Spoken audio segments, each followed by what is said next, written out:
Bonjour et bienvenue dans J'aime l'écho, l'émission qui donne la parole aux chefs d'entreprise. Jean-Michel Pasquier, bonjour. Bonjour Nicolas. Vous êtes le fondateur de Coeo. Vous êtes une entreprise du secteur de l'économie sociale et solidaire, l'ESS. Vous proposez le mécénat de compétences. Vous allez accompagner des entreprises ou des administrations qui sont prêtes à faire des dons de compétences, même pour quelques heures. Alors ces dons, ils iront vers des associations, des fondations, des écoles, des universités. Et parmi les donneurs de compétences, vous travaillez avec des gens comme Airbus, Allianz, Merck, BPI France, Arkema. Je ne vais pas en faire la liste, elle est longue. Et donc, par exemple, si je suis un professionnel du numérique dans une entreprise et que mon entreprise participe, je vais pouvoir aller donner quelques heures, une journée, pour aller aider à l'adaptation numérique de quelqu'un qui est un peu en rupture avec le numérique. Exactement. C'est ça l'idée. Quelqu'un qui est en rupture, ou la personne morale elle-même, l'association elle-même, qui a besoin de mettre en place un CRM, qui a besoin de mettre en place un outil numérique dédié à son activité. Donc, le champ des possibles est très très large et dépend bien sûr de la carte au métier de l'organisation employeuse. Coeo, ça vient du latin. Oui, alors ça c'est la petite anecdote. Ça vient mais elle n'est pas si petite parce qu'elle est belle l'histoire. Ouais, ça vient du latin coeo qui veut dire je fais route avec toi. Ça veut dire aller ensemble, faire chemin ensemble. Donc c'était assez symbolique de partir sur ce nom-là au départ en 2009. Et je vais être très basique, don de compétences. Je vais donner de mon temps gratuitement. Voilà, vous restez. Alors, comme c'est pendant le temps de travail, en fait, le mécénat de compétences. Pendant le temps de travail. Voilà, c'est quoi le mécénat de compétences ? C'est du bénévolat pendant le temps de travail, là où le bénévolat est pendant le temps privé des collaborateurs ou des personnes physiques. Et donc, si mon entreprise a décidé de fonctionner avec Coeo, j'aurai la possibilité, si je le souhaite, de donner de mon temps. Exactement. Et du coup, je me suis demandé si vous étiez une entreprise à but lucratif. Alors, on est ce qu'on appelle une ESUS, on est acteur de l'ESS, de l'économie sociale et solidaire. En fait, on a une... ESUS, entreprise solidaire d'utilité sociale. C'est ça, voilà, c'est un agrément donné par les pouvoirs publics. On a en fait une lucrativité non pas limitée, mais encadrée.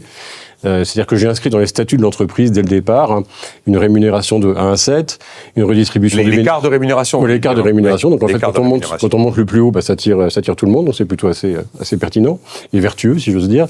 Et puis, on redistribue les bénéfices à égalité entre les investisseurs, les actionnaires, donc, les collaborateurs, et on réinvestit 33% en réinvestissement systématique. Sarkozy parfait. Les 3 tiers. Je sais plus. Bon, c'était l'histoire des 3 tiers. Mais qui vous paye ? Comment vous gagnez de l'argent ? Alors nous, on se rémunère stricto sensu sur l'activité, sur la vente de services, puisqu'on met en place à la fois des outils numériques en mode SaaS auprès des entreprises, qui sont aux couleurs des entreprises, qui sont des marketplaces en fait, où les collaborateurs vont chercher les missions et ils vont pouvoir également donc suivre un petit peu un process qu'on appelle un workflow, où on va leur prendre la main et on va digitaliser en fait toutes les étapes un petit peu embêtantes, administratives, signature des conventions en ligne, émargement des temps de présence, etc., etc. Donc on a tout digitalisé, tout ce qui était digitalisable, ce qui n'empêche pas qu'in fine, on est quand même sur de la rencontre humaine avant tout, puisque... Vous êtes un énorme gestionnaire de ressources humaines. C'est un mythique de la solidarité, si je veux dire. J'ai fait un petit sondage à BFM Business avant de vous retrouver pour voir à qui ça parlait, mécénat de compétences. J'ai trouvé personne qui voyait exactement... Alors après, les mots, on les comprend. Ouais. Mais en fait, ça fait longtemps que vous existez. Ouais.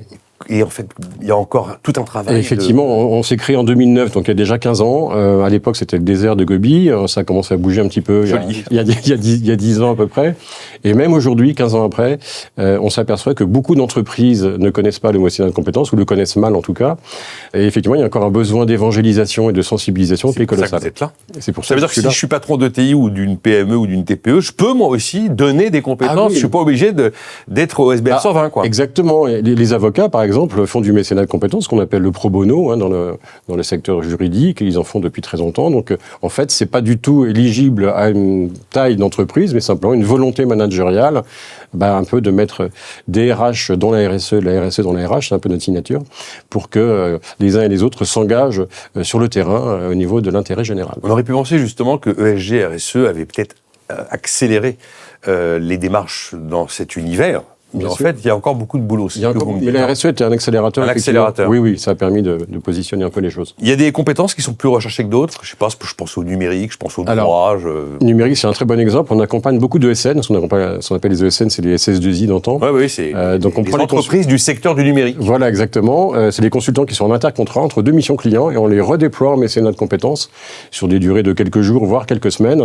Et c'est assez top parce que ça permet de répondre aux besoins de digitalisation des associations administrations qui ont quand même du retard, bien évidemment, là-dessus, pour des raisons de moyens et de budget. Bon, Coeo a vu le jour en 2009, vous avez quand même un track record, et du coup, vous avez en 2025 quand même des objectifs précis, chiffrés et solides. Hein. Oui, normalement. Donc, on va franchir le cap, enfin, c'est pas un objectif, c'est une certitude, on va franchir le cap des 500 000 heures d'engagement solidaire. Là, 500 000 heures en 2025. Voilà. Non, en cumulé, attention. En cumulé, oui, en cumulé, voilà. Bien sûr. Mais notre courbe est quand même assez exponentielle, parce qu'encore une fois, on a commencé vraiment à mettre en place des activités, je dirais, multi-acteurs et multi-clients dans les années 2010, 2012, 2013. Voilà, ça commençait vraiment à se mettre en place. On a eu 4-5 ans très, très compliqués, puisque voilà, quand on innove en France, généralement, c'est la petite tape sur l'épaule et bonjour, allez-y. Allez-y, oui. Et vous dites 28 000 collaborateurs en 2025 qui devraient être missionnés. Oui, pareil, en cumulé, donc ça commence à faire... Alors, c'est une goutte d'eau dans l'océan des besoins associatifs, mais voilà, le bouche-à-oreille fonctionne également, donc c'est important pour nous. 2 enjeux importants pour vous. Vous vous battez avec le politique, avec le législateur, pour qu'il y ait une loi travail, ou en tout cas des textes amendés, de manière à obtenir un droit au mécénat de compétences de 1 jour par an et par actif. De quoi s'agit-il ? On s'aperçoit, chemin faisant, que ce mécénat de compétences, il est préempté par beaucoup de collaborateurs, mais si l'organisation employeuse n'a pas décidé d'en faire en amont, il ne peut pas en faire. Donc mon patron n'a pas décidé de se lancer là-dedans, je ne peux pas y aller. Tout seul, non. D'accord, je vois. D'abord une décision de l'entreprise, de l'employeur, donc on souhaiterait, et on a fait quelques ministères depuis quelques mois, depuis quelques années, ça fait 7 ans qu'on porte le truc, que dans la loi travail, on ait droit à 1 jour par an, par collaborateur, par actif en fait, pour faire un jour de mécénat de compétences. Et en 1 jour, on peut faire plein de choses. Vous le citiez tout à l'heure, on peut aider des gens en fracture numérique, aider à faire des CV, enfin il y a une myriade d'inputs qu'on peut donner pour l'intérêt général. Et alors, il y a un autre sujet que j'ai trouvé assez passionnant, parce que vous dites 28 000 collaborateurs qui pourront, pour certains, avoir des missions jusqu'à 36 mois, et il se trouve que l'univers que vous portez depuis tant d'années peut apporter des réponses opérationnelles à ces situations de fin de carrière. Exactement. Où on est un peu à mi-chemin entre la future retraite et l'ancienne activité. On parle beaucoup de l'onboarding, assez peu de l'offboarding, c'est-à-dire quand je me sépare du collaborateur, et on accompagne de plus en plus des collaborateurs, pour Allianz, pour Aesio, pour différentes entreprises, à aménager en fait, à 2 ans de leur droit à la retraite, une mission de mécénat de compétences de 24 ou 36 mois. Et on va assez loin, en fait, puisque carrément, on les déploie sur des futurs lieux géographiques sur lesquels, éventuellement, ils ont projeté de faire leur... Ça veut dire que pendant une durée longue, ils vont quand même donner de leur temps gratuitement. Exactement. Ils sont rémunérés. Ils sont rémunérés par l'entreprise. Attention, le mécénat de compétences, vous restez rémunérés. Bien sûr, évidemment. Voilà. Et ils vont aider une association sur le long terme, parce que 3 ans, ça permet de faire des choses assez fantastiques. Ça aussi, il faut en parler de cette histoire. Et oui, exactement. Exactement. Faut en parler. On était là à se demander qu'est-ce qu'on va faire, quelles solutions, les fins de carrière. Et voilà, par rapport à la réforme assez récente, c'est aussi une porte assez intéressante, non pas de sortie, mais de rentrer dans un nouveau chemin de vie. Avec la possibilité, géographiquement, d'être potentiellement là où on a prévu de s'installer. Exactement. Dans la retraite, ce qui n'est pas du tout négligeable. Exactement. Vous êtes dans des quantités d'organisations, notamment vous êtes administrateur du MOVES, le mouvement des entreprises de l'économie sociale et solidaire. À quoi correspond cet engagement ? Alors c'est un petit peu un MEDEF de l'ESS, de l'économie... c'est une fédération patrimoine, voilà, patronale. Des acteurs de l'économie sociale et solidaire. Donc on essaie de défendre notamment l'agrément ESUS pour que de plus en plus d'entreprises viennent nous rejoindre.